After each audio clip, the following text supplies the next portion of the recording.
Tras informaciones, el octavo juzgado de garantía de Santiago comunicó que no va a perseverar en la investigación penal en contra del exministro y exparlamentario Jorge Insúnez, una decisión que ocurre luego de 3 años de indagatorias por supuestos delitos de cohecho y negociación incompatible respecto a asesorías realizadas a Antofagasta Minerals mientras era diputado y presidente, además de la Comisión de Minería de la Cámara Baja. Bueno, justamente queremos conversar al respecto y está con nosotros el exministro secretario general de la Presidencia, Jorge Insúnez, aquí en el estudio. Muchas gracias por acompañarnos. Buenos días. Hola, muy buenos días. ¿Cómo están? A ver, después de que el año pasado, en diciembre, esta causa también, que supuestamente ya estaba cerrada, se reabriera, ¿existe alguna posibilidad de que volviera a ocurrir lo mismo?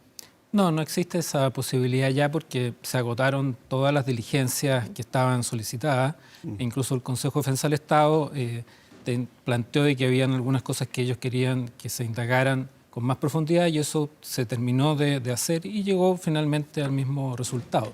Desde ese punto de vista, se completan 3 años de una investigación que nosotros decimos que es bien incisiva y también es incisiva por la colaboración que nosotros prestamos en todo momento con mi declaración voluntaria y que es algo que yo quiero también destacar porque yo no ejercí ese derecho a guardar silencio, sino que sentía que era esencial y determinante para mí respecto de mi labor pública poder dar cuenta, y en este caso ante la Fiscalía, pero también hicimos entrega de las cuentas corrientes para que eso pudieran investigarlo. Después la Fiscalía solicitó una ampliación de esas indagatorias.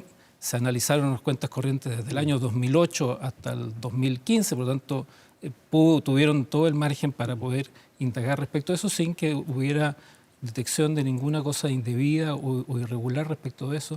Yo también entregué los correos electrónicos de mis cuentas en la Cámara de Diputados, cosa que también pudieran ver ahí todas las comunicaciones que tenía y a partir de todos esos antecedentes finalmente y también del examen de mis votaciones, de las indicaciones que yo presentaba, de mi labor parlamentaria, es que se llegó a desechar toda esta imputación de que podía haber algún delito. Y por lo tanto, cerrada ya esa investigación, ya no hay más espacio, por lo tanto el caso está concluido. Ya, el caso está concluido, dice usted, no hay nada indebido, no hay nada irregular, pero sigue sobre la mesa la idea de que usted prestó o no prestó asesorías, digamos, a Antofagasta Minerals mientras era diputado y era presidente de la Comisión de Minería. Exactamente, por eso que creo yo vale la pena hacer una distinción ahí, Mauricio, porque ese es un hecho que existió. Existía, que yo, parte de mi trabajo y un trabajo como consultor que yo hacía por muchos años, cuando yo no era diputado. Y efectivamente es un error mío que yo asumo personalmente, que es algo que yo debía haber advertido, es de que eso generaba un potencial conflicto de interés. Y por lo tanto, al no advertir ese error, cuando esto se conoce y yo lo asumo como tal, es que también renuncio inmediatamente a mi calidad de ministro. Y por lo tanto, sin embargo, hay un espacio que está en ese terreno del error e insisto que es algo que yo no vi y que debía haber visto y resuelto en su momento. Da lugar a esa renuncia y a ese ejercicio de responsabilidad política. Pero eso obviamente es muy distinto de que hubiera algún hecho irregular o algo reprochable en mi actitud, que es lo que ahora la Fiscalía termina de acreditar, de que no había y no hubo ningún hecho que pudiera considerarse ilegal o indebido. O sea, fue un error, dice usted, pero no un delito. Exactamente, sí. Ahora, ese error, en definitiva, le ha costado caro. Absolutamente. Desde el punto de vista de imagen pública, me imagino también de su trabajo. Sí. ¿Cómo se remedia esto?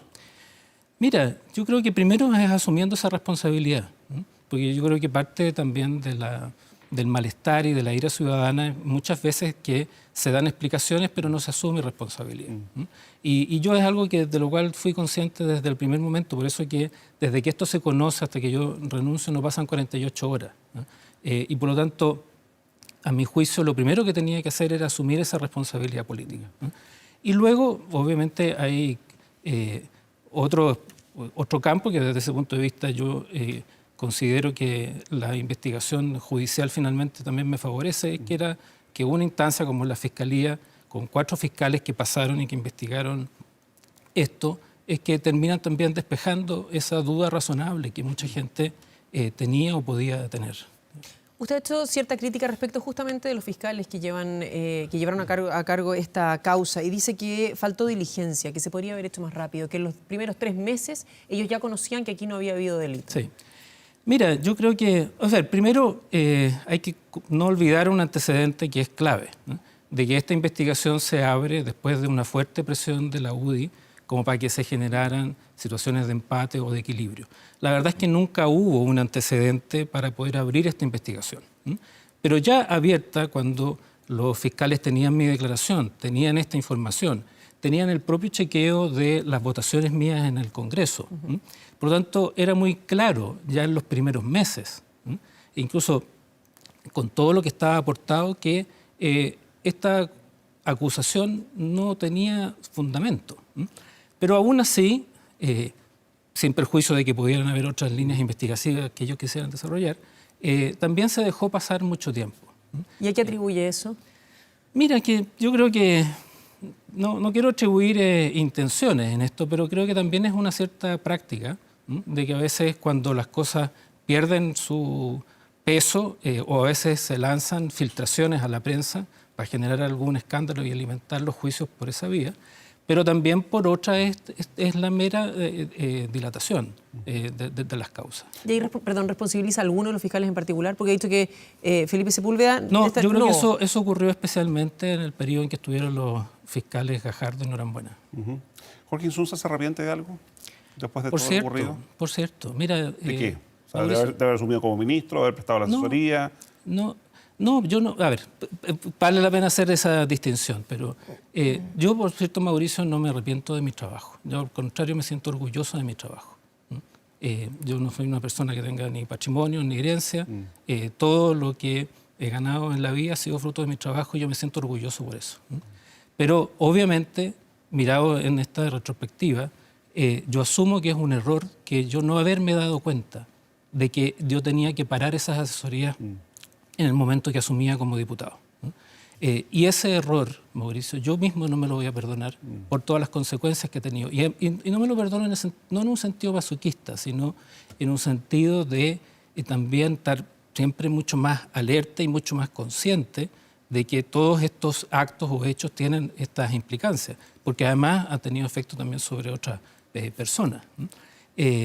Pero no me siento arrepentido de haber hecho la bonita labor de ser parlamentario de una zona entrañable para mí, como es toda la región de Coquimbo y especialmente su zona sur, que siempre tiene más dificultades, y tampoco por el hecho de haberme dispuesto a colaborar con la presidenta Bachelet en una situación de crisis. Ella es la que me pide poder asumir como ministro y yo sentía que era una cobardía no hacerlo en medio de la situación que teníamos. Estábamos en el año 2015, estaba empezando el caso Cabal, había una crisis política grave y por tanto también asumir esa responsabilidad, salir de la tranquilidad, por decirlo entre comillas, de tener todavía un horizonte de 3 años como parlamentario, para asumir los riesgos de un ministerio que obviamente iba a estar envuelto en crisis, tenía esa connotación. Es decir, yo no sentía que no podía no responder a esa petición de la presidenta. ¿Usted ha vuelto a hacer asesoría? No, he estado trabajando más bien como abogado todo este tiempo. ¿Volvería a hacer asesoría?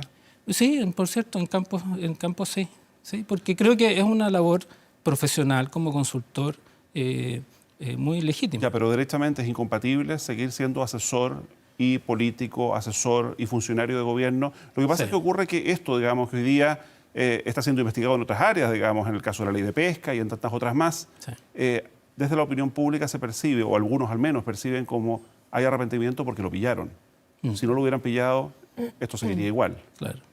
No, en mi caso no, Mauricio. En mi caso, como digo, esto es un aprendizaje a fuego, es una lección de vida que yo tomo, pero que no excluye que la legitimidad de desarrollar esas labores como consultor, ¿no? De hecho, como abogado, también uno es en cierta medida consultor de sus clientes, ¿no? Porque los orienta, les haces un planteamiento y los defiende en uno u otro sentido, ¿no? El problema no está en ese trabajo, sino en los conflictos de interés, ¿no? Y lo que yo asumo es que obviamente asumiendo ese papel público había un conflicto de interés. Y por lo tanto pienso que hacia adelante en cualquier momento y que tome una decisión de retomar actividad política, que hoy día lo hago como ciudadano y la haré también retomando actividades políticas en mi propio partido y conversando con otras personas. Obviamente esta es una experiencia que voy a tener siempre presente y con un cuidado no solo adicional, sino que el cuidado debido que corresponde en estos casos. ¿Cree usted que todos tienen ese debido cuidado? ¿Cuántos más han cometido este error? Y como decía recién Mauricio, claro, no han sido descubiertos nomás. Sí. Mira, yo creo que toda esta crisis tiene ese elemento sano, porque son ya varios años que tenemos una crisis de legitimidad de la política a raíz de muchos de estos casos. Y yo creo que han significado un aprendizaje y también han significado una elevación de estándares para todos nosotros, que en definitiva es un estándar también ciudadano y un estándar que la propia opinión pública establece. Y yo creo que eso nos hace bien como país y nos hace bien a nuestro sistema democrático. Y es parte de lo que también tenemos que ir aprendiendo de experiencias comparadas, de experiencias en otros países que han vivido más o menos lo mismo y sacar las lecciones de esos casos y especialmente de los casos nuestros. En lo estrictamente político, ¿usted se sintió respaldado por su partido, por el Partido de la Democracia? Mira, yo siento muchos amigos expresaron su apoyo y su aprecio, pero nosotros también tenemos un criterio que yo mismo impulsé años atrás a raíz de otros casos similares, en que aquí no caben las defensas corporativas. Si tú te fijas bien, Mauricio, en todo este periodo, no hubo ningún momento en que gente de mi partido o parlamentarios de mi partido o amigos míos hicieran alguna gestión ante la Fiscalía o ante los tribunales para presionarlos de una manera u otra para que se acelerara la investigación o que se zanjara esta investigación. A diferencia de lo que ha ocurrido con otros partidos que presionan abiertamente a los tribunales, incluso por la prensa. Lo que pasa es que eso también puede tener una segunda mirada, que es que lo dejaron votado. Mira, la entiendo como pregunta, pero en mi caso no lo siento así, pero al mismo tiempo no correspondía a eso. O sea, no corresponde que en un sistema republicano los partidos políticos que tienen un poder otorgado por la ciudadanía utilicen ese poder para presionar a los tribunales o a la Fiscalía para defender a uno de los suyos. Eso en un sistema democrático no es sano hacerlo. Y por eso que incluso puedo decir hoy día con mi cuestionamiento es que en mi propio caso se abre sobre la base de una presión de la UDI a la Fiscalía de que aquí había un desequilibrio y de que por lo tanto tenía que haber una suerte de empate. Y por lo tanto, si tenía yo mismo esa crítica, yo no le iba a pedir a mi partido, jamás se me hubiera ocurrido hacerlo tampoco. Y por lo tanto tampoco siento ningún abandono, es lo que corresponde. Eso es lo que corresponde en un sistema democrático decente. Ahora, cuando habla de las filtraciones que ocurrieron, sí, ¿quién cree que está detrás de ellas? Mira, nosotros presentamos una denuncia ante la propia Fiscalía de que estas filtraciones eran irregulares y además estas filtraciones, especialmente una de ellas que se hizo al Mercurio, se hizo dentro de los 40 días que estaba en la reserva de la investigación. Y por lo tanto, obviamente también una de nuestras hipótesis es que esa filtración podía surgir de la propia Fiscalía, ¿cierto? O del Consejo de Defensa del Estado, que era también una institución a la que le habían entregado los antecedentes. Y esa investigación se llevó a cabo, pero a mi juicio, lo digo francamente, también de una manera muy tibia y hasta cobarde. Y yo creo que ahí tenemos también un problema institucional, porque a los fiscales les cuesta investigarse entre fiscales. Y por lo tanto tenemos que buscar un mecanismo, a mi juicio, institucional, en que esos casos se generen desde un equilibrio de poder, de que sea otra institución, eventualmente alguna de las Cortes, por la gravedad que puedan tener algunos de esos casos, en que puedan indagar esas situaciones. Pero aquí concretamente, y me refiero especialmente a ese hecho, ¿no?, en que hay infiltraciones interesadas o en que al final bajo el criterio de que no tengo nada que imputar, pero sí una vía de generar un costo, en este caso a través de la opinión pública. Y eso también es injusto y también afecta al sistema democrático, porque finalmente, y eso es lo que yo sostengo y pienso, litigar por la prensa también es una forma de presionar a la justicia, en que finalmente por una vía u otra se condicionen las resoluciones a través de lo que del clima de opinión que se crea. Y por eso que este es un punto delicado y eso está pasando en muchos otros casos, en que se prefiere litigar por la prensa antes que hacer una buena defensa de una causa en los tribunales o por los canales debidos. Ahora, Jorge Insunza, y esta es mi última pregunta, a los 52 años se queda en el sector privado, va a retomar la vida pública, quiere volver a la actividad partidaria. Sí. Mira, yo tengo una vocación que es muy íntima, es muy profunda, es muy personal y que tiene que ver con mis convicciones, con mi historia de vida, con lo que yo he hecho y también, por cierto, con mi propia familia. Por lo tanto, el campo de la política no es algo que yo vaya a abandonar. Y no lo he hecho en cierto sentido. De hecho, en diciembre publiqué un libro sobre los nudos ideológicos de la Constitución, vale decir, sobre aquellos aspectos medulares y doctrinarios que todavía están en la Constitución como herencia de la dictadura y que son, por lo tanto, también otra vía para mí de expresión de esa vocación pública, ¿no? Pero también quiero ir con tranquilidad, sin ansiedad. Mantengo muchas amistades y pretendo ir retomando como alguna actividad política en mi partido y luego veré. Pero mi decisión en este momento es no tomar ninguna decisión respecto de cómo expresar eso, pero sí es canalizar esta vocación, que por lo demás hay muchas vías de cómo hacerlo. Así como critica la diligencia con la que se realizó, las filtraciones que ocurrieron, ¿considera que debería haber también otro procedimiento para poder limpiar el nombre de alguien que finalmente sale sin ninguna culpabilidad en un caso como este? Y sobre todo, respecto de la imagen y el descrédito que existe frente a la política hoy día en la opinión pública. Mira, ahí hay distintas formas de cómo hacerlo. Lo que ocurre, y esto es parte de lo que uno asume, que cuando se levanta el cuestionamiento, cuando se hace la denuncia, claro, tú estás en la primera plana, estás en los primeros titulares, estás en el noticiario central, y cuando se acredita tu inocencia, sale una caluga, ¿no es cierto?, o tiene un impacto menor. Pero yo creo que al final cualquier cosa de esta, Carolina, se supera con hechos, más que solo con palabras.